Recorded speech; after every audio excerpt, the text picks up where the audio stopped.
In Metal Gear Solid 4, Snake starts the game by monologuing about how war has changed. War has changed.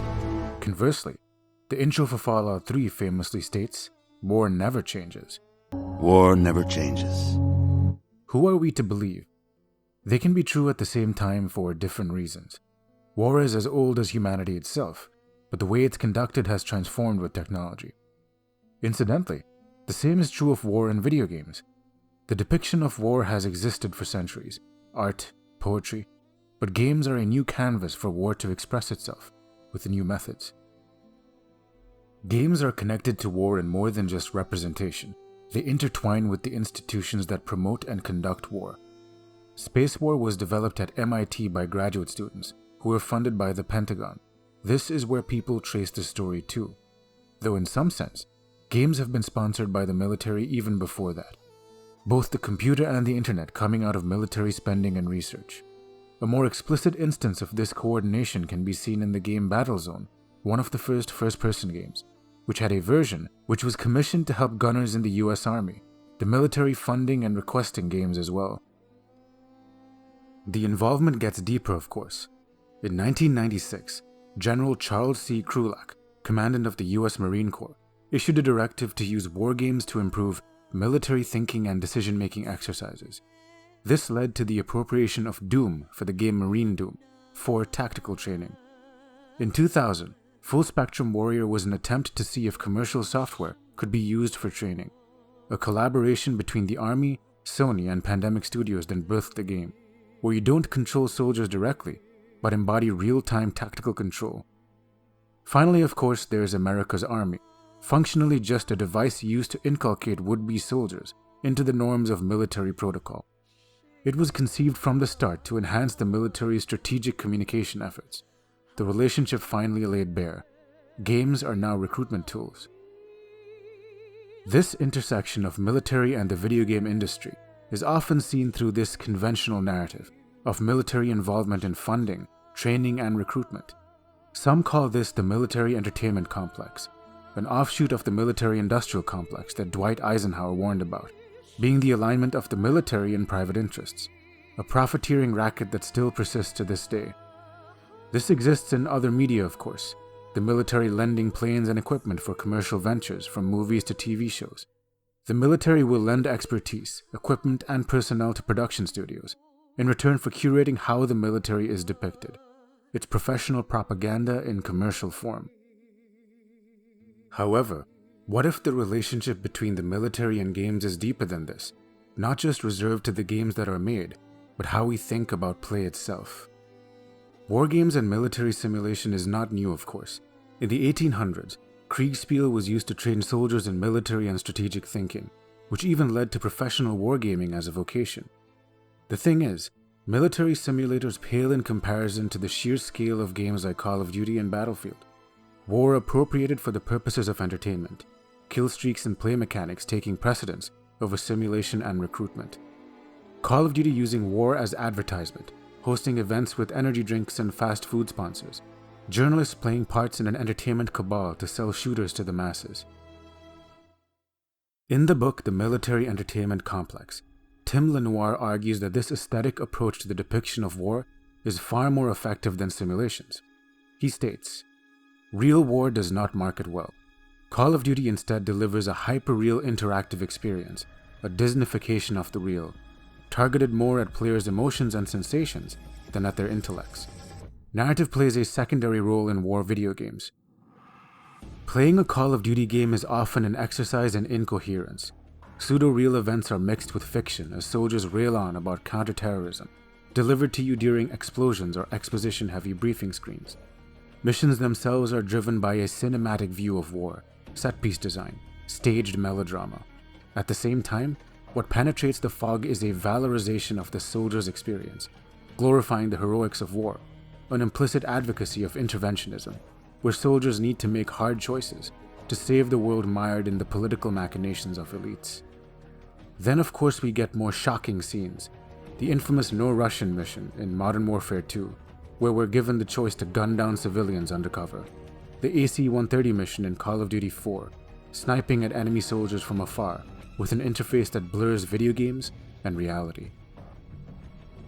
That Call of Duty became most popular when it shifted to modern warfare in the post-9/11 era can be seen as coincidence, or how the information sphere outside of games can't be separated from games themselves. Experimental games like September 12th try to invert a status quo, showing how drone strikes kill civilians and cause more extremism, but the AC-130 mission desensitizes us and turns this into spectacle instead. Single-player military games traffic in the language of cinema, but invoke the mechanics of war to create compelling gameplay experiences. The book argues that the RMA, the Revolution in Military Affairs, a conceptualization of war that makes predictions and projections of future military tech, has provided ideas for movies and games to follow. It states, most successful commercial video game franchises have employed the imagined future threat environments and strategic responses to them, outlined in DoD reports as the basis for game scenarios. Developers like Infinity Ward and publishers like Ubisoft have also drawn on the futuristic technologies designed by DARPA, elite military contractors, and weapons manufacturers as sources of agency and objects of desire. Modern Warfare 2 was an answer to the question, what if Russia invaded the United States, as much as Call of Duty 4 was about what it is like to be on the ground during the so-called War on Terror. Black Ops 2 and future-oriented games talk about cyber warfare. World War II games invoke classical conceptions of heroics. Authenticity is constantly used as a marketing tool for these games, whether in the past or future. Developers meticulously recreating gun sounds, the aesthetics of war. The real soldier's experience was how Medal of Honor presented itself, companies competing on the commodity of authentically killing others. Two lines from different parts of Activision exemplify the perception of Call of Duty in relation to itself. First is how one of the writers of Call of Duty Modern Warfare, the reboot, suggested the game is not political. The second came from Activision CEO, we strike just the right balance between feeling authentic but not feeling like a military simulation. Call of Duty games feel like a Hollywood blockbuster action movie. We just want to take people on a thrill ride and give them the ultimate adrenaline rush in gaming. If Call of Duty is the prevailing military entertainment complex, Spec Ops is the counterculture, a game that inherits the same imagery of war games, but acknowledges itself as a political text and critiques the structures that inform it. The story of Captain Walker, as he goes to a ravaged Dubai to rescue people only leading to its damnation, the killing of innocents and his own destruction, has been celebrated as a subversive classic. The game points the finger not just at the military entertainment complex, but our desire for power fantasies, war and violence. Spec Ops is off the tradition of war games that are against war, perhaps best exemplified by the Metal Gear series, military fetishism living alongside critiques of capitalism and the commodification of war. This critique is mainly at the level of the fiction, but does seep into the gameplay. They play like standard military shooters and stealth action games, but the subversion is in the storytelling tools contextualizing the play. Metal Gear Solid 4 critiques the war economy, where private military corporations effectively run the world. Many don't know how a lot of the forces in Iraq and Afghanistan were in fact private, hired by the US government. Moreover, the sheer scale of defense spending in the United States making this seem more plausible than it probably should. Spec Ops' infamous white phosphorus scene, where the player is complicit in killing dozens of civilians. Look how bad we are. Look at the destruction we wrought. Subtlety thrown out the window. Games like this don't move the needle. They can't. They might lead to the political awakening of specific gamers, but the system marches on. These games are as obsessed with the military-industrial complex as Call of Duty is. It's just that they are transparent about it, critical and disillusioned. It's a military-industrial complex of a different kind, a psychological one. Walker's descent into madness and delusion, perhaps indicative of us all, incapable of escaping desensitization as we pretend to be critical. That war is a game is as contrived as it is self-evident. Metal Gear Solid 2 said this explicitly. Games might be training soldiers of misfortune. Real simulation can be quite harrowing, so we employ virtual means instead. The Arma games are harrowing because of how accurate it is, how confusing fights are when you can't see enemy combatants. A single stray bullet can kill you. It's the most profound kind of horror game, a war game that is accidentally anti-war, by being as close to war as it can. In Roger Stahl's Militainment, Inc., He argues that the military entertainment spheres accelerated after the Gulf War. The difference in the information age is computers, the internet, interactivity, military-themed video games. In essence, media forms of the information age are now more potent than ever at recruiting citizens into a culture of war. This might not be surprising at all, given fundamental research and production of both the computer and the internet, stemming from government-funded research rooted in military and defense spending. In the book Games of Empire, the authors argue this, that games are intrinsically connected to the military-industrial complex. These technologies can often feed off one another and parasitize institutions. In his essay Co-opted Access, Eric Bigras argues that the logic of the shooter, a minor genre in the 1990s, has seeped into all kinds of games. This is not inevitable though, and could be due to a series of intersecting forces. The common narrative is that it started with Wolfenstein 3D, and then Doom popularized it, which led to many imitations. He proposes an alternative though. Rather, it involves an interplay between the increasing militarization of society, and information technologies in particular, and the ethics and politics of access that have long been a part of information and communication technology discourses. Recall how Doom was appropriated by the military for Marine Doom. This was because it was open access, open source. This derives from John Carmack's philosophy of access. Carmack had a long history of association with the Free Software Foundation, as well as being against patenting. This is why the source code for Doom was widely available. This meant the FPS was not just influential, it could be shared vociferously, and others could create levels, adapt the game for their own needs, including the military. The game could be played by and played with both players and developers. This also extends to the idea of a game engine, a term coined by Carmack and John Romero, as Henry Lowood argues in his essay. Engines were then licensed, allowing others the tools to create without building from scratch. That shooters were the genre that were at the foundation of game engines being licensed may not be a coincidence. This might have framed a trajectory for games. He states, "Game designers are influenced by what is available, and promoting an ethic of access allows your own designs to be more widely accessible." This is where the military-industrial complex comes in. The computer, the internet, all military research. When new avenues present themselves, the military also follows. The military both creates and hijacks technology for the purposes of information control. With games like America's Army, the military co-opts this channel of experience and designs for their own purposes. There is a convergence. The military funds computers and the internet. The shooter comes to dominate engines and shareware, distributing its design sensibilities. Then the military co-opts this for recruitment and training. However, the entertainment industry takes charge here now, combining both the shooter and the aesthetics of war to create entertainment products that resonate with the masses. In the case of video game design, the ethic of access that was present in the early days of shooter design was able to be co-opted by the discourses that promoted an increased militarization of society in general, and leisure in particular. Because of this increase in militarization discourses and of the ethics of access, the shooter design strategy was able to spread out to many other game genres.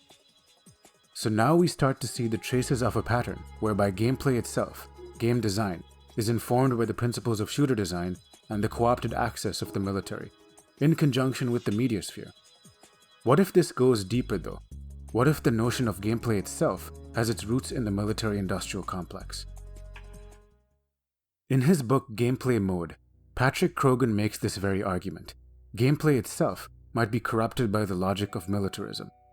There were three influential events that led to the computer as a simulation platform for war. 1. The invention of cybernetics in the 1940s, which built on the work of anti-aircraft weapon systems, giving us feedback loops. 2. The US Air Force's 1950s to 1960s Semi-Automated Ground Environments Project, or SAGE, which kickstarted the American computing industry in its flawed efforts to shield America from nuclear attack by virtualizing it in real time, effectively simulation. And 3. The 1980s development of SimNet as a networked simulation training system that put in place much of the technology and expertise, subtending the 1990s explosion in real-time network games. So cybernetics, simulations, and networks, all birthed by military research and funding. The book states, computer games have played an integral part in the dissemination of the logistical tendencies that animate our contemporary technoculture. But which genre crystallizes these ideas in full? Coincidentally, it is the shooter. Moreover, the first-person shooter. This seems counterintuitive at first. Surely strategic games better embody the ideas and principles of a distributed notion of warfare. Not just war games like Kriegspiel, but commercial games like Civilization or Total War. Seeing war as a machine, as a series of interesting decisions, actions with consequences on a simulated field using the computer. The turn-based and real-time strategy game has waxed and waned in popularity though. And chess, although still extremely popular, strips away simulation for almost pure abstraction.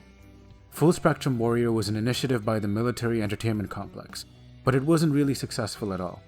Professional war games are also very fringe and niche affairs, not worth co-opting. Shooters though, for reasons we have examined, are popular. The book continues. To play a first-person shooter is to adopt a view of information that emerges from this particular and historically conditioned cybernetic frame of reference. At a superficial level, elements of the screen interface, such as a compass heading graphic, a minimap, or a radar screen giving extra information about the player's surroundings, avatar health level, and weapon selection indicators, are common informational supplements to the visual field of perception provided to the player. These elements are included as characteristic of the experience of first-person shooter play. When we play a shooter, either single-player or multiplayer, information is a commodity. Enemy locations, UAVs, sounds, a computational interface that is not diegetic facilitates this. In a real war, we don't see ammunition counts or ping. We also don't respawn or have kill streaks. Players can run around the battlefield. These are cybernetic feedback loops, simulations of events we play ad nauseum as we die and repeat, optimizing our strategies to find the perfect solution. Who our enemy is in a game is also incidental. It's whoever is on the other side, who could have been your ally in the previous game. Peter Gallison calls this the cultural meaning of the cybernetic legacy, an ontology of the enemy.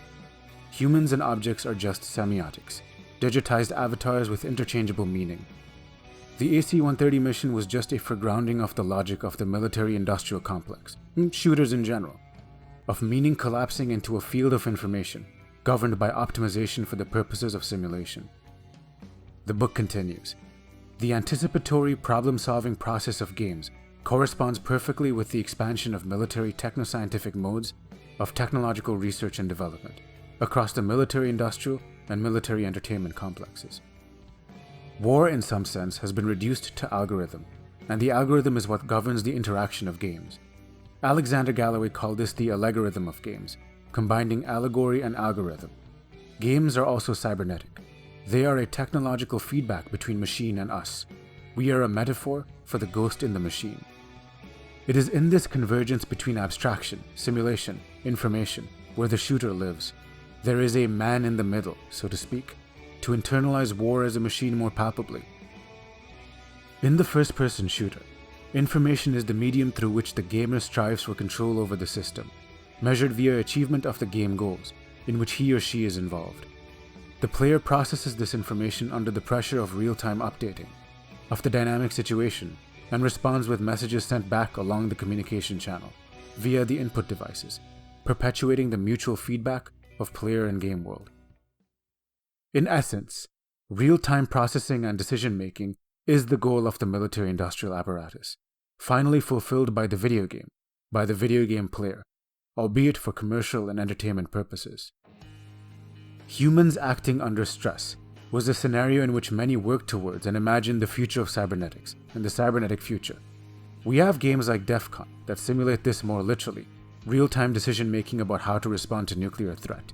But again, the shooter has those immersive and aesthetic properties that make this commercially viable.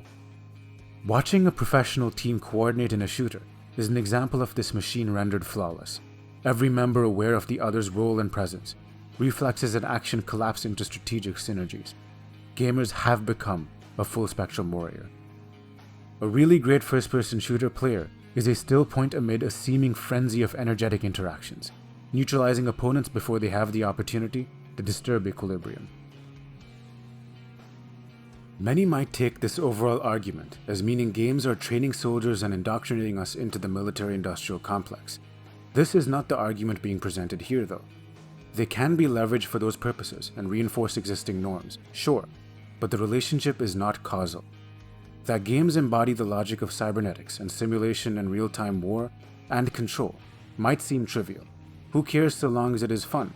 But the ethics of simulation should not be dismissed because reactionary forces have used it to target video games in the past. Ironically, the military-industrial complex can scapegoat games as the cause for militarism and violence, and not the war profiteering it has engaged in for decades. The militarization of the police force, interventionist foreign policy, arms dealing in both the United States and abroad, weapons manufacturers coordinating with politicians. The video game is just a microcosm of the world that surrounds it. At the beginning of Metal Gear Solid 4, a series of surreal in-universe advertisements start playing, from PMCs recruiting for soldiers to banal TV shows with meta-referential context, to exercise infomercials that appropriate military training and nanotechnology supplements. The common theme, of course, is a world of entertainment and militarism bound together, indistinguishable from one another. The irony of this satire is that it resembles how Call of Duty and esports advertisements work today: influencers, corporate-sponsored food and beverages. It is both artificial and uncanny, which is what one might say about the relationship between the military-industrial complex and games. Games are not real, but in some sense war isn't either. It's conceptualized as a simulation to be optimized for both power and profit. Except, civilian casualties are real, military spending overriding other considerations. The military-industrial complex Eisenhower was fearful of, perhaps even more powerful than he could have ever imagined. That games participate in this is not surprising, but that they reveal the very dynamics of a world of cybernetic warfare makes them as subversive as they are vehicles for the status quo.